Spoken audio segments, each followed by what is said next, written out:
I should have kept walking. I should have minded my own business. And I absolutely should not have handed the keys of my country house to a stranger I met on the pavement outside an airport. But fate has a way of pulling your hand before your logic can stop it. My name is Marisol Hale, 32, philanthropist by choice, businesswoman by necessity, and a woman trying to rebuild herself after a divorce that felt more like an ambush than a goodbye. That morning, I was rushing toward Terminal B, suitcase rolling behind me, heart pounding with the weight of the biggest contract negotiation of my life. 3 long months overseas. That's when I saw her. A strikingly beautiful young woman, maybe 21, huddled on the sidewalk with a tiny baby pressed to her chest. Her clothes were threadbare, but her features were delicate, almost doll-like. People passed her like she was a stain on the concrete. But it was her eyes, shimmering with fear, yet refusing to beg, that stopped me cold. "Do you need help?" I asked. Her voice trembled. "Just somewhere safe for a little while." For him. Before I even understood what I was doing, I pressed my house keys into her palm. "Go to my country home. Stay there until you find your footing." 6 months later, when I unlocked that same front door, the scene inside made my breath die in my throat. When I boarded that plane months ago, I told myself I'd probably never see her again. I didn't even know her name. She was simply the girl with the trembling voice and the brave eyes. I figured she'd stay a week, maybe 2, clean up, get warm, and move on with her life. My country house wasn't just any house. It was my sanctuary. A quiet estate tucked between pine forests and a lake, far from the noise of the city, far from the echoes of my failed marriage. After the divorce, that house became the only place that didn't feel touched by betrayal, which is why giving her the keys was insane. But something in me recognized her loneliness, her desperation. I had been there once too, unseen, unheard, and quietly breaking. Helping her felt like helping my younger self. During those 6 months overseas, things got complicated. Negotiations dragged, the pressure mounted, and my ex-husband kept attempting to pry into my finances under the guise of unfinished paperwork. I grew tired, guarded, and emotionally drained. The one bright thought? That maybe someone out there was safe because of me. Maybe that girl and her baby had gotten the restart they needed. But the moment I stepped onto the porch of my country home again, I felt the wrongness in the air. Like someone had rewritten my life without asking. The first thing I noticed was the car. A sleek black SUV, new, expensive, parked confidently in my driveway as if it belonged there. My pulse ticked upward. The girl I'd helped couldn't possibly afford something like that. Had she invited someone? Had someone found her? I stepped inside. The scent hit me first, spiced candles, perfume, and something else, ownership. My living room was transformed with plush throws, gold-accented decor, and framed photos that were not mine. A young woman smiling. The same baby, now bigger, on her hip. A man's arm around her waist. My heart thudded. Had she turned my home into a life? Voices drifted from deeper inside. I followed them silently, my heels crushing against the hardwood floor I'd once chosen piece by piece. "Don't worry, babe. She's not coming back anytime soon. Rich people like her barely remember what they own." A man chuckled. Her voice replied, stronger than the trembling girl I'd met. "Good. This place is perfect for us. And once everything is finalized, we won't need her at all." Finalized? Us. I tightened my grip on my suitcase handle. My heartbeat, once frantic, shifted into something colder, quieter.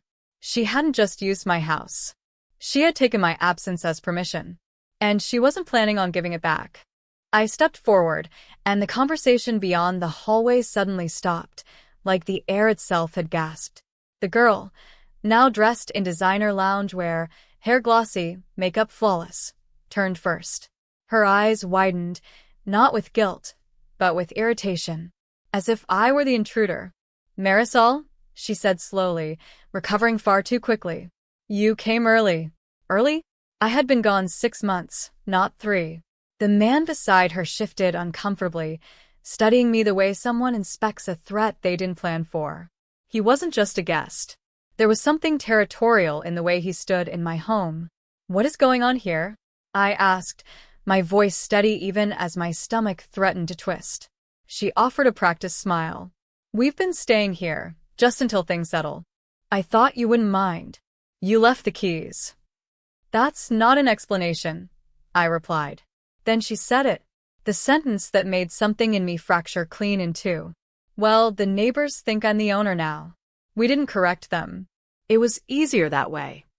She lifted her chin, confidence dripping like venom. "And honestly, you being gone so long made that believable." Humiliation washed over me. Not because she lied, but because she had rewritten my identity in the one place I felt whole.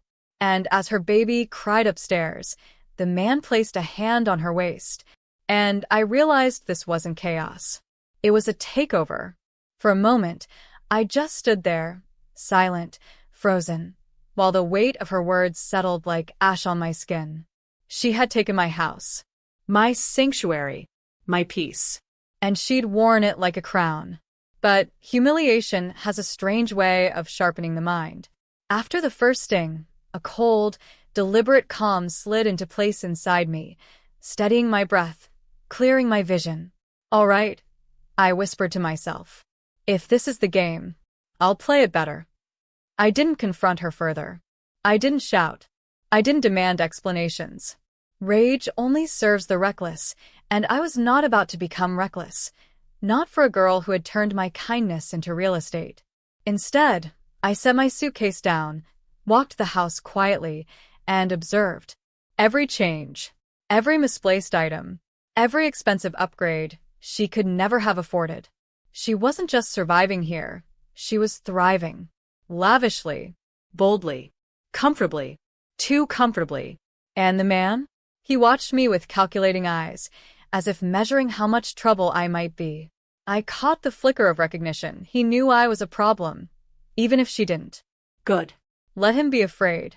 By nightfall, while they slept in my bedroom, I sat in my study with my laptop open, gathering records, utility bills, ownership proofs, and statements. I was building something. Not anger. A strategy. Because taking back my home was only phase 1.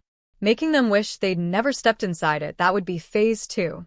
By morning, my plan was no longer just an idea, it was a silent machine already in motion. I woke before they did, slipped out of the house, and drove straight to the township office. I knew the clerk, Mrs. Davenport, a sweet woman with a steel memory. The moment I handed her my ownership documents, her brows shot up. "Someone's been collecting mail under your name," she murmured. "Not for long," I replied. Within an hour, every bill, every delivery, every official correspondence tied to the property was redirected exclusively to my personal address. Her ability to impersonate me had just been surgically cut off. Next, I contacted my security firm.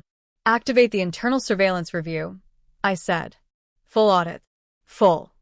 By noon, I had 97 clips. The girl hosting parties, the man bragging about their new estate, and most useful of all, both of them discussing how to maybe sell a few things before I returned. Perfect. Back at the house, I didn't say a word. I simply watched them scramble when packages stopped arriving. Service providers called me instead of her, and a code-locked truck showed up to reclaim rented furniture she'd pretended to own. Her face paled. His posture stiffened. That evening, I stood in the doorway of the living room, arms crossed. "I need both of you in the kitchen," I said quietly. The man blinked. "Why?" I held up a folder, thick, organized, undeniable. "Because I want you to see exactly how this ends." Their expressions cracked in unison. It was time. They sat at the kitchen table like defendants waiting for a verdict. Good. They should feel the weight of it. I placed the thick folder between us and opened it slowly, page by page, property records, bank statements, surveillance screenshots, timestamps, and finally the video of them discussing how to sell my belongings. The girl, once fragile, now painted in false confidence, began to crumble. "Marisol, please, we didn't mean." "Stop." My voice didn't rise.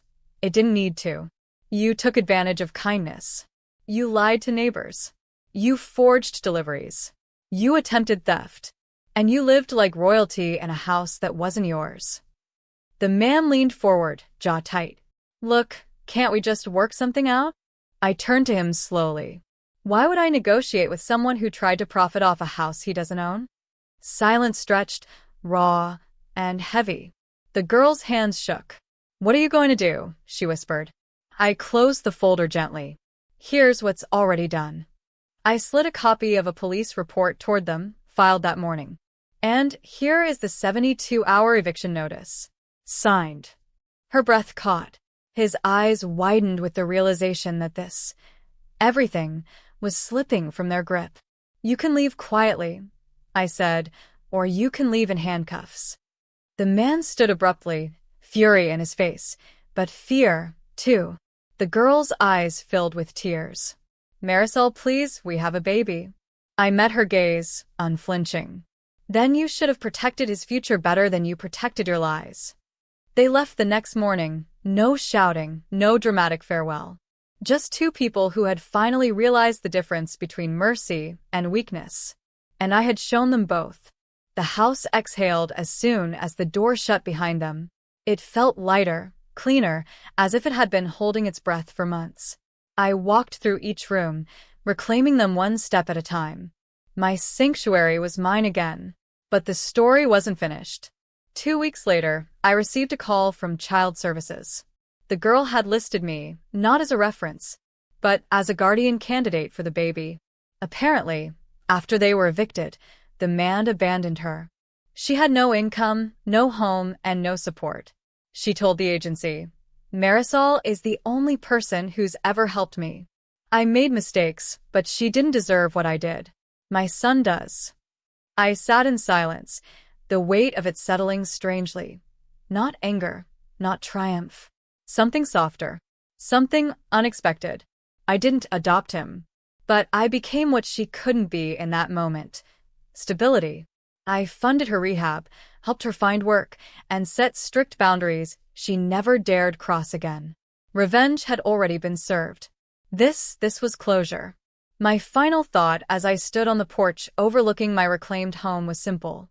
Not every betrayal ends in destruction. Some end in transformation. Mine, hers, and his.